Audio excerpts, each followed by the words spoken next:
So welcome to Biology with Medico. So I am here for explaining you the next topic, that is electrocardiograph, that is ECG.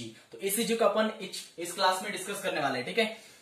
तो first देख लेते हैं cardiac arrest क्या होता है। तो cardiac arrest, what is cardiac arrest? जब भी मतलब हार्ट से रिलेटेड जो भी मतलब हार्ट अटैक आता है उसको बोलते हैं अपन कार्डियक अरेस्ट।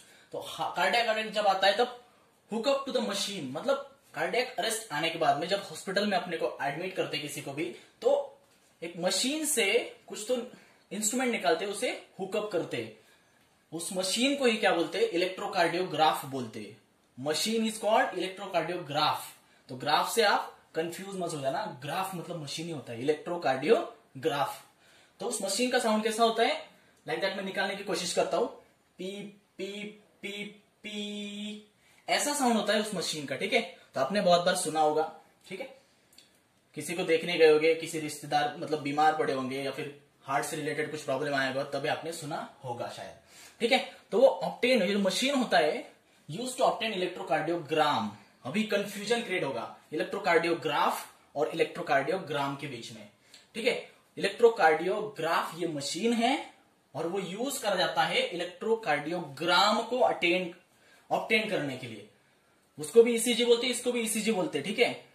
तो इलेक्ट्रोकार्डियोग्राम क्या है अभी डिस्कस कर लेते हैं। तो इलेक्ट्रोकार्डियोग्राफ जो मशीन है वो इलेक्ट्रोकार्डियोग्राम को ऑब्टेन करने के लिए किया जाता है। इलेक्ट्रोकार्डियोग्राम मतलब रिप्रेजेंटेशन होता है। तो इलेक्ट्रोकार्डियोग्राम क्या है?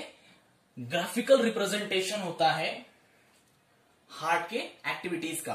तो graphical representation of activities of heart, जो हार्ट को भी जो भी फंक्शनिंग करता है उसका जो ग्राफिकल रिप्रेजेंटेशन होता है उसको बोलते हैं ग्राम, इलेक्ट्रोकार्डियोग्राम। तो कंफ्यूज मत होना। और वो ग्राफिकल रिप्रेजेंटेशन कब होता है? जब कार्डियक साइकिल चल रही होती है, उसी कार्डियक साइकिल का जो हार्ट की जो कार्डियक साइकिल होती है उसका जो ग्राफिकल रिप्रेजेंटेशन होता है उसको क्या बोलते हैं? इलेक्ट्रोकार्डियोग्राम, ठीक है। तो इलेक्ट्रोकार्डियोग्राम और इलेक्ट्रोकार्डियोग्राफ आपको क्लियर हो गया होगा, ठीक है।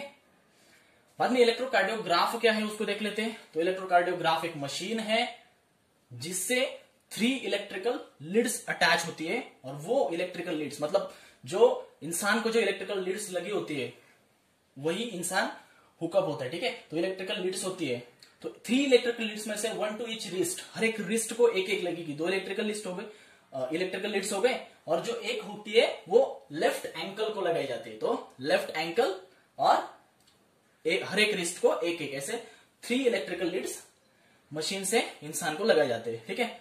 और वो क्या करते हैं? Continuously monitor the heart activity, जो हार्ट की एक्टिविटी होती है उसको कंटिन्यूअसली मॉनिटर करते रहते हैं।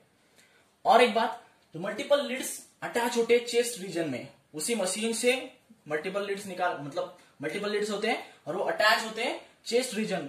तो चेस्ट रीजन को क्यों अटैच होते हैं? जो डिटेल्ड इवोल्यूशन चाहिए होता है, मतलब जब क्रिटिकल कंडीशन होती है, जब कुछ इन तीनों लीड्स से समझ नहीं आता है, तभी मल्टीपल लीड्स लगाए जाते हैं चेस्ट रीजन में। किसके लिए? Detailed evaluation of heart function. जो हार्ट फंक्शन होता है उसका डिटेल इवैल्यूएशन के लिए चेस्ट रीजन में मल्टीपल लीड्स लगाए जाते हैं। सो अभी अपन को देखना है इलेक्ट्रोकार्डियोग्राम का representation. So representation of standard ECG, standard electrocardiogram. Standard means जो नॉर्मल पर्सन होता है, जिससे कोई हार्ट रिलेटेड कोई डिसीज नहीं होता, जिसको कोई हार्ट अटैक नहीं आया हो, नॉर्मल कंडीशन जो होती है उसका रिप्रेजेंटेशन ऐसा होता है। तो ये दिख रहा है पी वेव, फिर क्यूआरएस कॉम्प्लेक्स और टी वेव।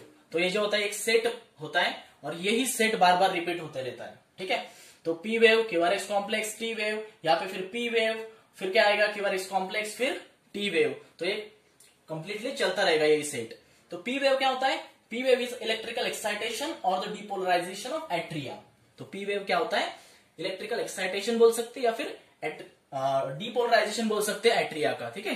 एट्रिया का इलेक्ट्रिकल एक्साइटेशन या फिर एट्रिया का डिपोलराइजेशन बोल सकते हैं पी वेव को। Then QRS complex, what is QRS complex? तो क्यूआरएस कॉम्प्लेक्स को बोलते हैं डिपोलराइजेशन ऑफ वेंट्रिकल्स। जो वेंट्रिकल्स का पोलराइजेशन होता है उसका जो रिप्रेजेंटेशन है वो क्यूआरएस कॉम्प्लेक्स करता है। देन तो क्यूआरएस कॉम्प्लेक्स हो गया। Then T wave, T wave क्या होता है? Repolarization of ventricles. तो वेंट्रिकल्स का रिपोलराइजेशन कौन रिप्रेजेंट करता है? तो टी वेव। तो डिपोलराइजेशन या फिर इलेक्ट्रिकल एक्साइटेशन ऑफ एट्रिया। बाद में क्यूआरएस कॉम्प्लेक्स क्या करता है? Depolarisation of ventricles. फिर टी वेव जो होता है रिपोलराइजेशन ऑफ वेंट्रिकल्स, ठीक है। देन इंपॉर्टेंट पॉइंट है, deviation from standard shape of ECG. ये जो ईसीजी का स्टैंडर्ड शेप दिख रहा है, जो रिप्रेजेंटेशन दिख रहा है स्टैंडर्ड, उससे अगर डेविएट हुआ किसी इंसान का जो इलेक्ट्रोकार्डियोग्राम है वो, तो वो क्या इंडिकेट करता है, इंडिकेट एबनॉर्मलिटी और डिसीज कंडीशन। तो एबनॉर्मलिटी या फिर डिसीज को रिप्रेजेंट करता है, मतलब इससे अगर शेप चेंज आया, रिप्रेजेंटेशन अलग आया, तो क्या समझते हैं कि एबनॉर्मलिटी या फिर कोई डिसीज है। और इस वजह से इसका बहुत ही ग्रेट सिग्निफिकेंस है, किसका, इलेक्ट्रोकार्डियोग्राम का। ठीक है, तो आपको इलेक्ट्रोकार्डियोग्राम और इलेक्ट्रोकार्डियोग्राफ के बीच में कंफ्यूज नहीं होना है। इलेक्ट्रोकार्डियोग्राम क्या होता है, ग्राफिकल रिप्रेजेंटेशन ये होता है, और इलेक्ट्रोकार्डियोग्राफ क्या होता है, वो मशीन होता है इसको मेजर करने के लिए। ठीक है, इस वीडियो को जल्दी से जल्दी लाइक कर दीजिए, कमेंट कर दीजिए और बहुत सारे लोगों को शेयर कर दीजिए। और अगले वीडियो का नोटिफिकेशन पाने के लिए सब्सक्राइब भी कर लीजिए इस चैनल को, और नोटिफिकेशन का बेल आइकॉन का जो बटन है वो दबाना ना भूले गाइस। और अगर आपको आगे कोई क्वेरीज आ रही है या फिर कोई डाउट्स आ रहे हैं एग्जाम से रिलेटेड, बायोलॉजी से रिलेटेड या पूरा नीट से रिलेटेड, तो आप अपना टेलीग्राम चैनल है उसको ज्वाइन कर लो। उसका नाम है बायोलॉजी विथ मेडिको गाइस, और उसका लिंक मैं डिस्क्रिप्शन में दे रहा हूँ गाइस आपको। So thank you.